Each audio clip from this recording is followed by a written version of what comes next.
Hi und herzlich willkommen. Ich wollte heute mit dir zusammen einmal das Kidding Up zu diesem Bild machen.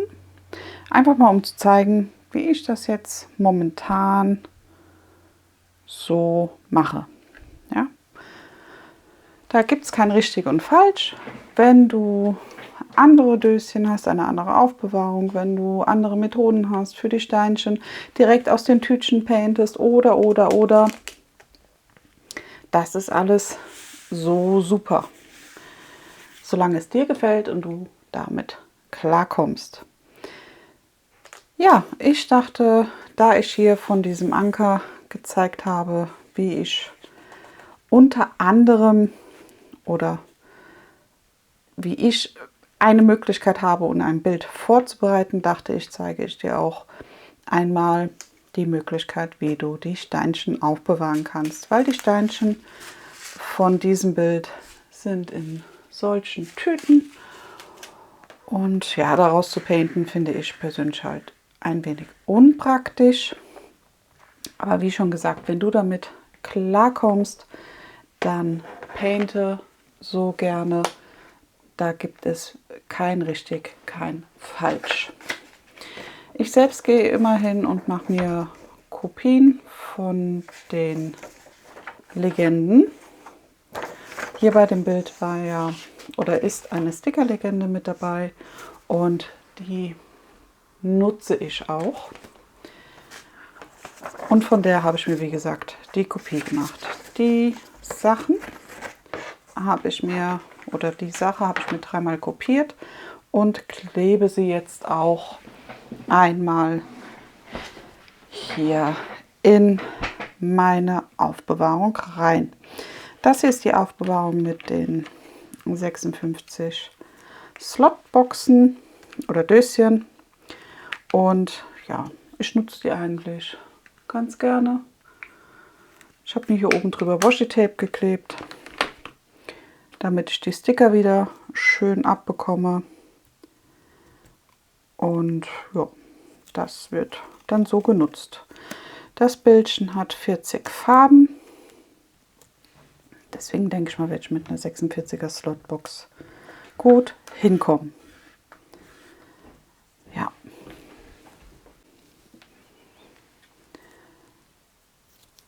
Die Legende klebe ich mir jetzt einmal in die Slotbox rein.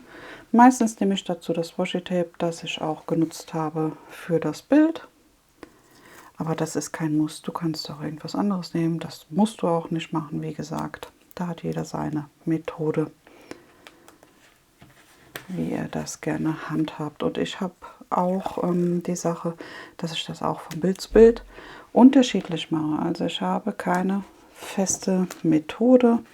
Ich benutze die Slotboxen, ich benutze die runden Döschen, ich benutze diese größeren Tic-Tac-Döschen.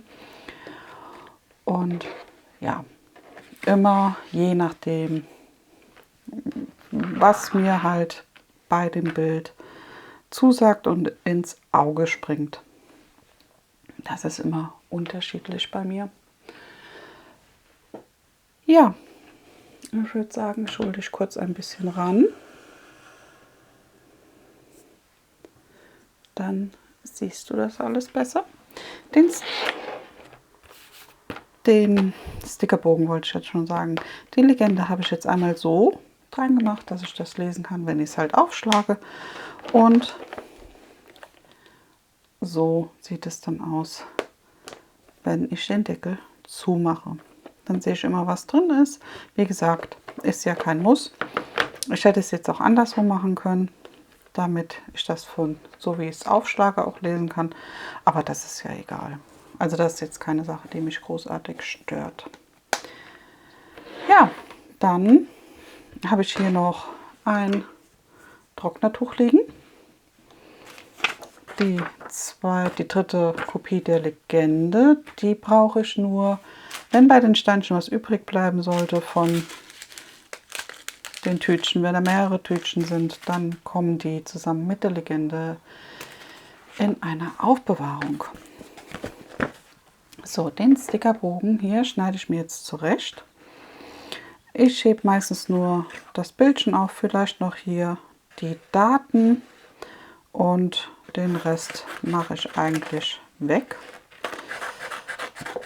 von dieser Seite.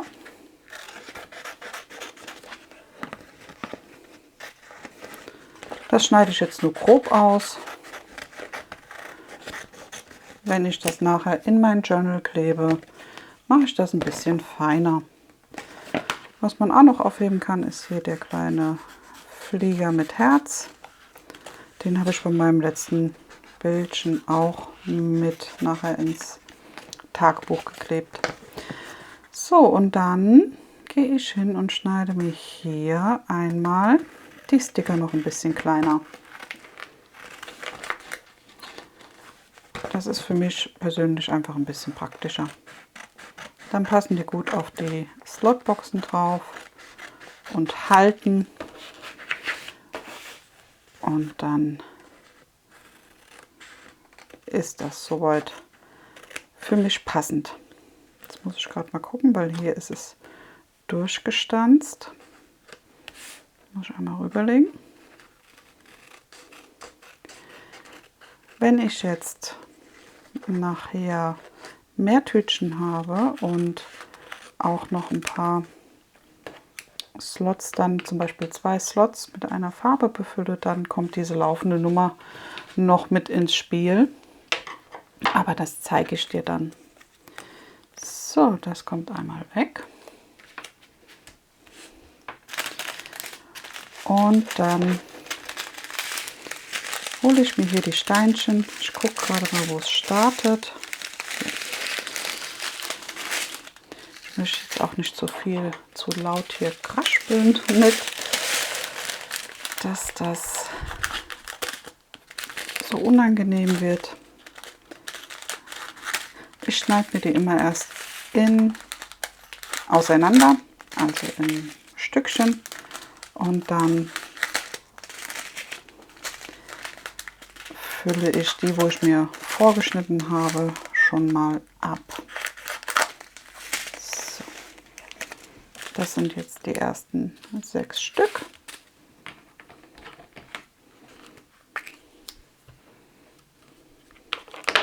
Upsala.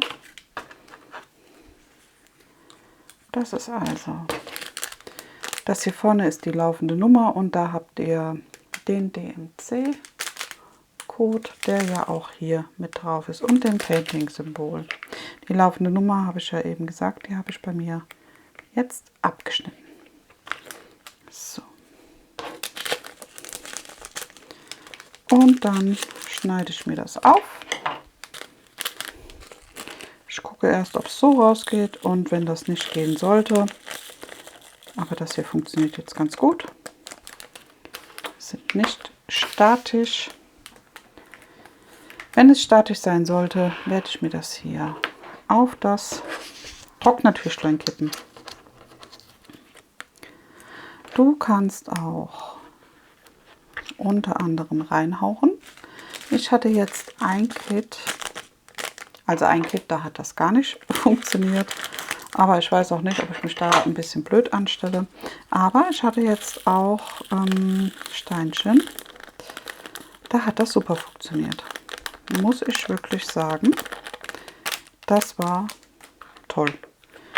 Da hat man einfach in die Tüte kurz gehaucht und es war dann durchgeknetet. Und es hat wunderbar geklappt.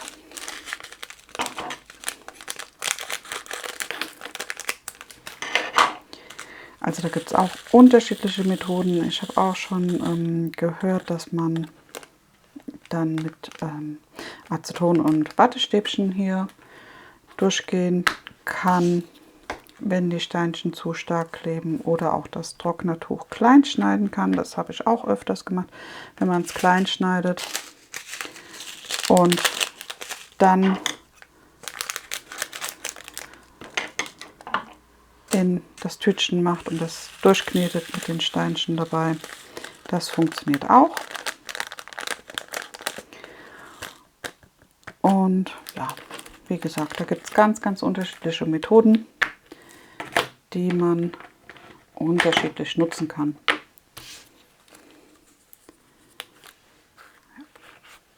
momentan komme ich gut mit dieser Methode zurecht. Aber das nutze ich auch gerne bei den Tütchen, die ich halt aufschneide.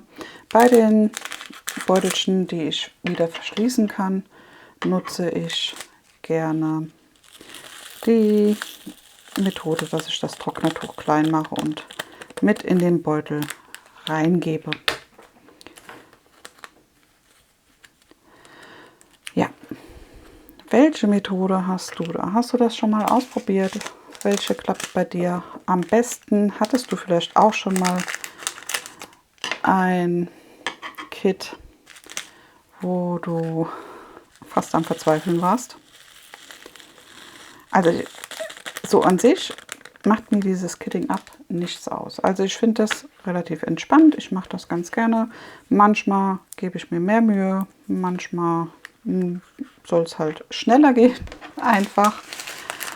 Und ja, hier bei der Nummer 7 ist es jetzt zum Beispiel so, ich glaube nicht, dass ich das einmal hier komplett reinkriege. Mal schauen. Ich habe jetzt schon den zweiten mitgeöffnet, damit ich einfach gucken kann, wie das ist, damit es gleich schneller geht einfach, damit ich dann nicht nochmal aufmachen muss. Mal schauen. Also einmal so, das ist einer und dann gibt es hier noch einen.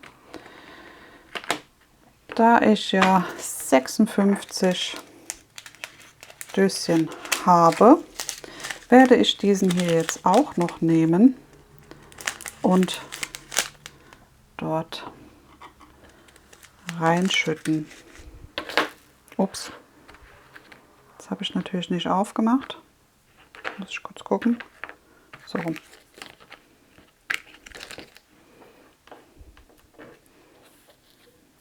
So. Auf dem Tisch sieht man das wenigstens.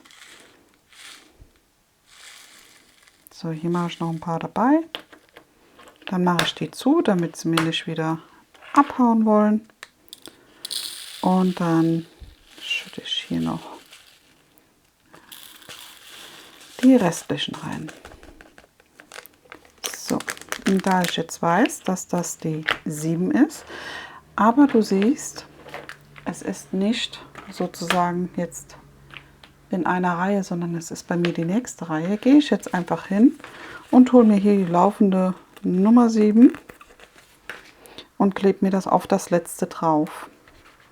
Dann weiß ich,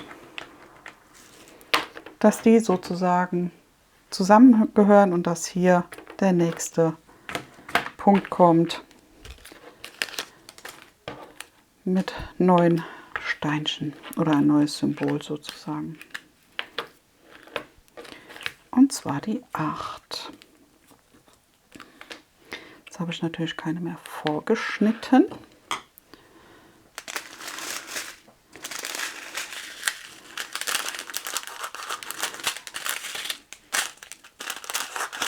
So.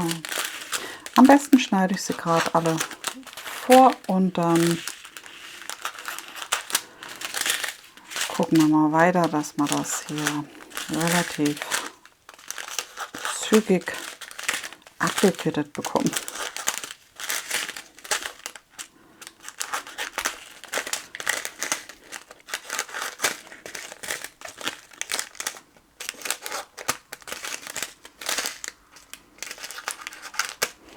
So, ich lasse das jetzt bei der einen Schlange und dann geht es hier weiter. Jetzt muss ich immer ein bisschen gucken nach der laufenden Nummer, dass die passt einfach und ich da nicht durcheinander komme. Aber das dürfte soweit kein Problem sein.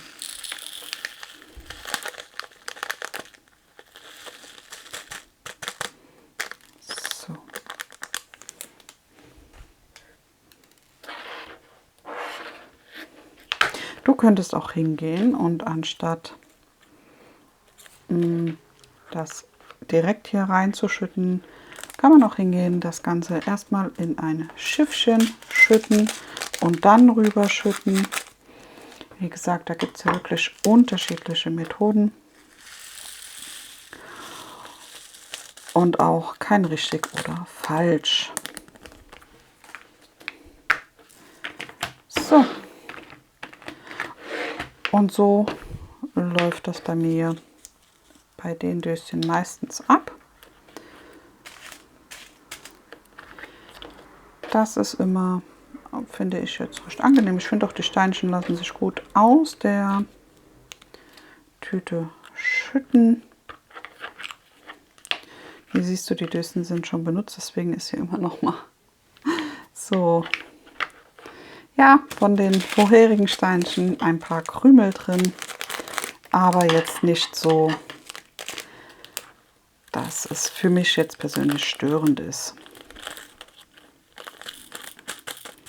Ja. So, aber ich muss sagen, die Steinchen hier gehen wirklich gut aus der Tüte raus.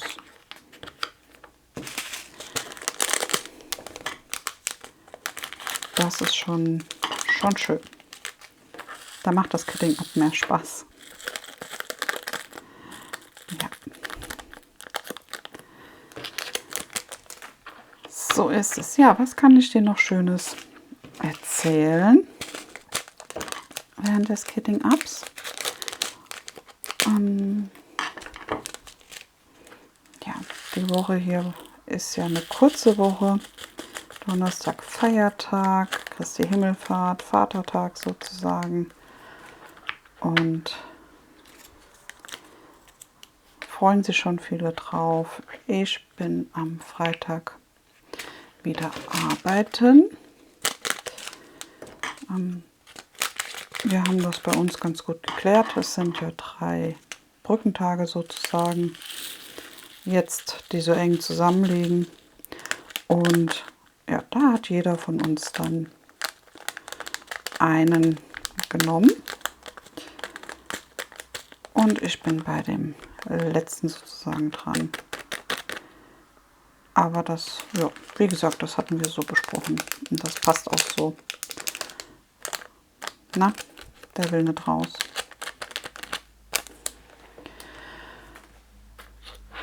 Ja, das finde ich auch immer ganz schön, wenn man so Sachen so richtig einfach geklärt bekommt. Kein Ach und kein Weh, sondern es ist einfach, wie es ist. Ja, ja, uns geht es soweit ganz gut. Mein Sohnemann hat heute ist Mittwoch, hat heute das Schwimmtraining abgesagt. Der war gestern im Schwimmtraining und hat er einen Krampf und jetzt tut ihm halt noch die Wade weh. Das war auch ein ganz schön heftiges Ding, der Krampf. Aber gut, ich meine, das kann halt mal passieren. Was will man machen?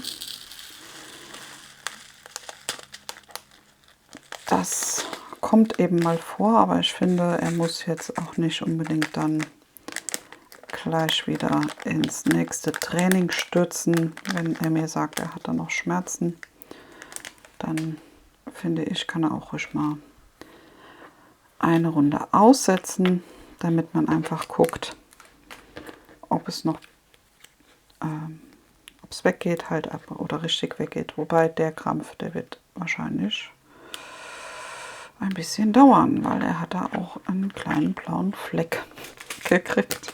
Also es muss schon ein heftiges Ding gewesen sein. Ja. No. Deswegen habe ich auch Zeit, heute mit dir jetzt dieses kleine Kitting abzumachen. Für morgen, also Donnerstag, kommt das Video, wo ich das Bildchen vorbereite. Und dann denke ich mal, kommt jetzt auch zeitnah das hier. Die Woche hat soweit alles super geklappt. Ja, naja gut, obwohl super geklappt, naja, eigentlich hätte ich einkaufen müssen heute, aber ich hatte keine Lust.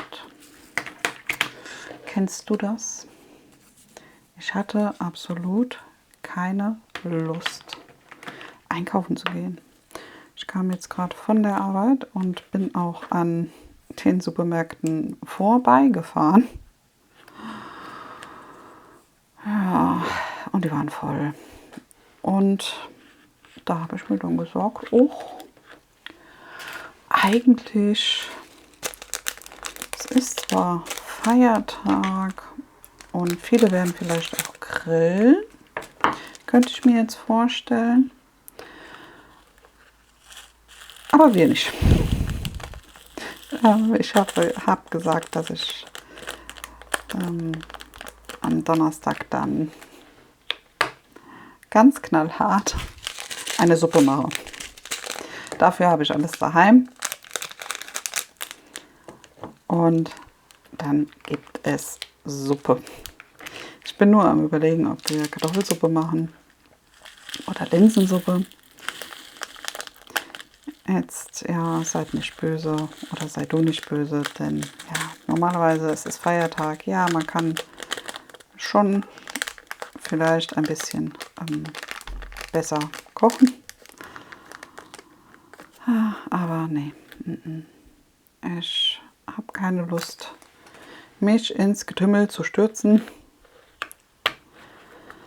und das zu machen.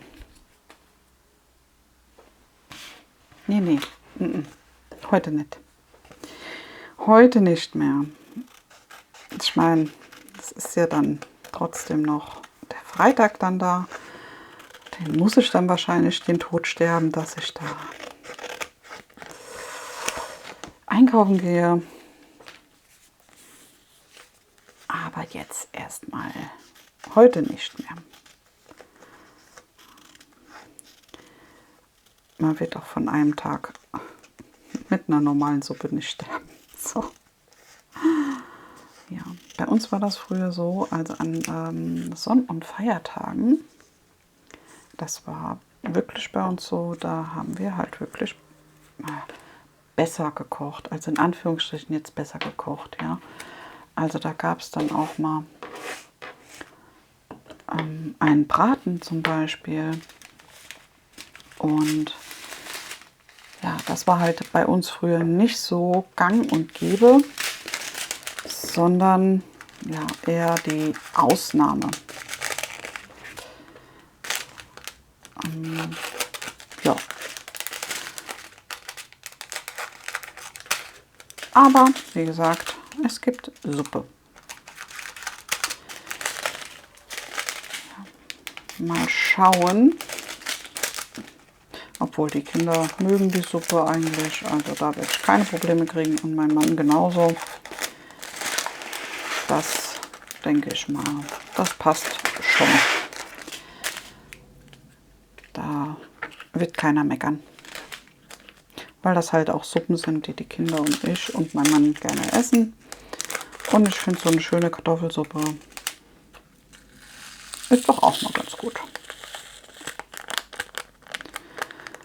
Ja.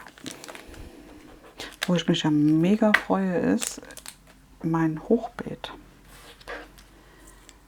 Da hatte ich ja in das eine die Erdbeeren gesetzt. Die sind so schön dieses Mal und so kräftig und schön am Blühen und haben jetzt auch schon kleine Früchte dran. Zwar noch grün, aber trotzdem. Und auch noch in dem anderen Hochbeet der Salat. Ich mache ja meistens so Pflücksalat einfach, weil ich und die Kinder das lieben, wenn wir dann vorbeigehen, obwohl der Große nicht, meine Tochter eher, die isst den auch so, ja, die pflückt sich den ab und dann wird er gegessen. Und deswegen finde ich den Pflücksalat gar nicht so schlecht. Da habe ich auch unterschiedliche Sorten und da passt das immer toll. So, jetzt habe ich hier so ein Tütchen. Da wollen die Steine nicht so gut raus, aber doch mit so ein bisschen Nachdruck geht es. schön. Ja, mal gucken, wie sich dieses Bildchen legen lässt. Es ist ja relativ klein, in Anführungsstrichen. Ich habe das auch vor, am Donnerstag in der Gruppe nachzufragen oder reinzustellen. Aber ich werde auch dazu schreiben, dass ich das nur zum Spaß mache. Also ich weiß jetzt gar nicht, ich habe gar nicht geguckt, ob es da irgendwie Verlosungen gibt oder sowas. Aber gut, ich mache ja eh zum Spaß mit. Wenn es was zu gewinnen gibt, dürfen das gerne andere gewinnen. Da freue ich mich genauso. Und ja, bei mir geht es eigentlich nur darum, dass ich das Bildchen painte. Und ich finde, mit einem Event painte ich das dann auch. Ja.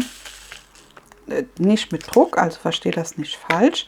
Nicht mit dem Gedanken, oh, ich muss das jetzt painten, sondern ach, ich habe mir das ausgesucht, ich habe mir das zum Ziel gesetzt und das wäre doch ganz schön, wenn es fertig würde. Ja. Bei dem Bild,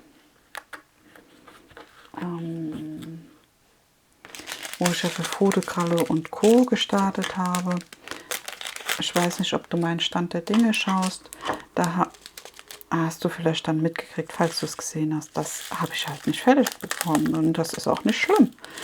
Dann wird es im Laufe der Zeit fertig und das ist dann genauso gut. Ja, also, ja. Aber das ist manchmal auch ein Lernprozess, dass man sich selber nicht so unter Druck setzen muss, sondern dass das Hobby ja Spaß machen soll und dich entspannen soll. Und deswegen mach dir keinen Kopf. So weit wie du kommst, kommst du. Und dann ist das völlig in Ordnung. Ja. Ich finde auch, man macht sich auch bei manchen Sachen ja auch noch Gedanken dazu. Das hatte ich zum Beispiel jetzt auch bei dem Bild jetzt in the Bond. Ja, da verbindest du halt Sachen mit und das hatte ich auch bei meinem Bild von Danko, dass ich, wenn ich bestimmte Passagen von dem Bild sehe und anschaue, dann weiß ich, was ich in der Zeit gedacht habe, welche Gedanken ich mir gemacht habe, was in dem Zeitraum mich gerade beschäftigt hat. Und eigentlich finde ich das ganz, ganz schön. Ich weiß zum Beispiel bei Danko, bei dem Bild von ihr, von der Künstlerin, das habe ich im Sommer draußen gepaintet. Und 23 war das, glaube ich. Und das habe ich nur eigentlich draußen gepaintet, außer bei der Fertigstellung. Das habe ich Januar erst dann getan, Januar 24. Mit den Zahlen weiß ich jetzt nicht, ob es stimmt. Auf jeden Fall im Januar. Und ja, der Rest war draußen. Ich hatte das April gestartet und dann im Januar fertig. Und das erinnert mich daran, dass wie ich das draußen gepaintet habe, dass meine Tochter super viel mit mir draußen war. Ja. Und sich auch zum Beispiel ganz viel mit unseren Nachbarsjungen unterhalten hat, zum Beispiel. Ja, und ich weiß noch, dass bei einer Painting-Passage, bei einem Painting-Feld, dass meine Hündin ganz zutraulich war und egal bei welchem Geräusch sie nicht von der Seite gewichen ist. Ja, und ich finde sowas irgendwie doch ganz schön eigentlich. Also sowas mag ich unglaublich gerne. Und so Sachen habe ich jetzt auch bei It's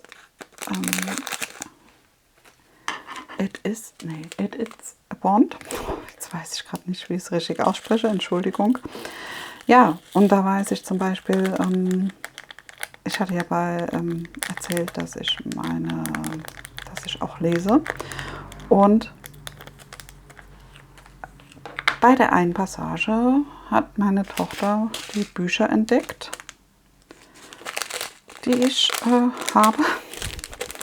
Das sind nicht gerade weniger. Ich lese gerne Bücher. Ich habe auch das auf dem Handy halt drauf, aber ich habe trotzdem lieber Bücher in der Hand, muss ich ehrlich gestehen. Ja, so, auf jeden Fall hat sie die entdeckt und hat sich da welche doch wirklich rausgesucht, wo ich dann noch dachte, was tust du? Ja, und dann hat sie gesagt, also ich würde gerne lesen. So, und was soll ich sagen? Sie hat sich wirklich eins dann komplett mitgenommen und hat das auch, was ich schon ein bisschen komisch fand. Aber gut, sie hat es mitgenommen in die Schule und hat gesagt, ach, sie würde gerne in der Pause einfach ein bisschen lesen. Da bin ich dann als Mama erstmal ein bisschen hellhörig geworden, weil ich dann dachte, wieso, weshalb, warum? Was ist mit deinen Freundinnen? Was war? Ist was vorgefallen? Nee, das wäre nichts. Sie will einfach ein bisschen sich damit beschäftigen. So, dann habe ich gesagt, ja gut, wenn du das möchtest, ist das für mich vollkommen in Ordnung.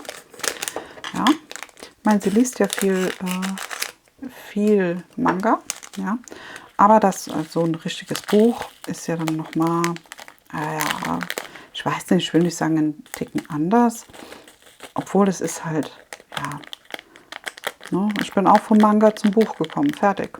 Ja, und vielleicht ist das bei ihr jetzt auch, ich weiß es nicht, aber sie hat auch nur das eine Buch sich definitiv mitgenommen zum Lesen. Vielleicht ist es auch nur so eine Phase. Aber gut, ich habe dann gesagt, sie kann das gerne machen. Das hat sie auch gemacht. Und ich muss wirklich sagen, sie hat das Buch doch eine ganz schöne Strecke wirklich gelesen. Sie ist jetzt wieder beim Manga, aber ich hätte es nicht gedacht, dass sie das macht. Ja. Man freut mich natürlich, weil Deutsch auch nicht so ihr liebstes Fach ist. Aber gut, ich meine, wir haben ja alle Fächer gehabt, die wir nicht so gerne mochten und Fächer, die wir mochten. Von daher ist das auch in Ordnung. Ja, ne? So ist das. Ja, aber das sind dann so Gedanken oder auch Gefühle, die ich damit verbinde. Ja. Oder ich mache mir bei manchen Bildern, weiß ich, dass ich einen bestimmten Gedanken hatte, der mich dann beschäftigt hatte. Also ich nutze Diamond Painting sehr gerne, um mich selber zu sortieren. Ja. Um meine Gedanken zu sortieren. Ich bin ein Mensch, ich gehe auch Situationen, die mir nachgehen, gehe ich auch in Gedanken mehrfach durch und bin dann auch am Überlegen, jetzt bist du so oder dieses oder jenes. Ja, und das nutze ich gerne dann auch zum Painten. Also wenn ich nachts nicht schlafen kann, weil mich irgendwas umtreibt, dann painte ich. Oder ich häkel, je nachdem, ja, was mein Kopf gerade möchte. Ja, aber ja, es hilft mir, mich zu sortieren, mich zurechtzufinden und auch manchmal einen neuen Standpunkt oder eine neue Sicht auf die Dinge zu gewinnen. Und das finde ich sehr, sehr schön. Mag ich sehr, sehr gerne. Und finde ich für mich persönlich auch unglaublich wichtig. Ja. So. Ich bin auch ein Mensch, ja, ich will nicht sagen, ich sehe nicht nur schwarz und weiß, sondern ich sehe auch das Zwischending und mache mir auch um das Zwischending dann Gedanken. Ja, ich mache mir auch Gedanken, auch wenn ich Situationen habe, in denen ich mich unwohl fühle, mache ich mir dann auch Gedanken, naja gut, vielleicht geht es dem anderen jetzt genauso, was kannst du tun, damit es ihm besser geht und mir. Ja. Also, ja. Ja, so ist das. Ich hatte die letzte Situation auf der Arbeit und da sagte jemand zu mir, ich war gerade was am Machen am PC, also ich habe Büroarbeit, Bürojob und da war ich was am Machen und da kommt Kollegin rein und sagt auf einmal, Ei, komm mal mit. Ich dachte noch so, okay. Und ich sperre den PC ab und sage, ja, ich komme. Da bleibt der in der Tür stehen und sagt, wie, du kommst? Sag ich, du hast gesagt, ich soll mitkommen. Ja, aber willst du nicht wissen, wohin und was und so? Sag ich, nö. Sag ich, du wirst mir schon sagen, was ist. Sag ich, wenn du sagst, ich soll mitkommen, dann komme ich natürlich mit. Das ist für mich vollkommen in Ordnung. Und wenn ich dich unterstützen soll, dir helfen kann, dann tue ich das. Und wenn irgendwas anderes ist, sage ich dann, schauen wir mal weiter. Okay. Du bist aber vertrauensselig, hat er gemeint. Ja. Ja. Aber gut, so bin ich halt. Ja. Ich mag das auch. Fertig. So, Kitting Up ist schon erledigt. Die Farben sind drin. Trocknertuch habe ich nicht so gebraucht. Du siehst es. Ratzfatz, einmal fertig. Das heißt, hier die Legende hätte ich nicht gebraucht, aber das ist jetzt auch nicht schlimm, da ich meistens noch eine Legende zum Einkleben nehme. Für in mein Tagebuch werde ich mir die einfach knicken, das Bildchen mit reinlegen und das dann einmal hier in meine Tasche tun, damit ich das habe nachher für mein Tagebuch einfach. Da sind die ganzen Sticker und alles drin und das ist dann einmal soweit fertig. Schön. Hier siehst du die ganzen Farben. Sehen schon schön aus. Und ich habe sogar noch Platz. Ich meine, bei 40 Farben und 56 Stößchen ist das ja auch kein Wunder. So, die Tütchen hier mache ich nachher in den gelben Sack. Und dann ist das Bild jetzt auch schon vorbereitet. Es ist ein bisschen, das habe ich auch in der Vorbereitung gesagt, die Leinwand ist ein bisschen fester wie sonst. Deswegen gehen jetzt hier die Wellchen nicht so gut raus, aber wenn man das wahrscheinlich noch mal ein bisschen beschwert oder sowas, dann wird das rausgehen. Ich habe es jetzt nur an meinem Hakenhänger an der Tür und ja, da ist das halt, das hängt halt nur nach unten. Aber gut, es ist nicht schlimm. Dann werde ich mir das Fältchen so einteilen, vielleicht auch nur 10er Felder machen und das gute Stück dann einmal painten. Ja, ich hoffe, dir hat dieses kleine Kitting Up dazu gefallen. Und dann würde ich mich natürlich freuen, wenn du mir ein Däumchen nach oben da lässt. Das wäre mega schön. Und, hier sehe ich gerade, jetzt bin ich ein bisschen abgelenkt, weil hier ist mein Sticker nicht richtig drauf. Den habe ich nicht, doch, die lösen sich. Oh, oh, oh.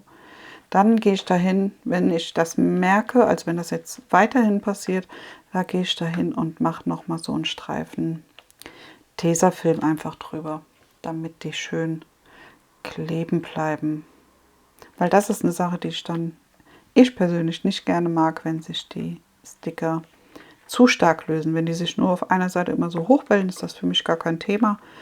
Aber wenn sie so wie jetzt hier oder hier oben bei dem sich so ablösen, dann mag ich das nicht gerne. Das hat aber bestimmt mit dem Washi-Tape zu tun. Da ist anscheinend nicht jedes Washi-Tape gleich. Ja? Ja, auf jeden Fall hoffe ich, dir hat das kleine Video zu dem Kitting-Up-System hier gefallen. Und dann würde ich mich natürlich freuen, wenn du das nächste Mal wieder mit dabei bist. Bis dahin, mach's gut. Tschüss.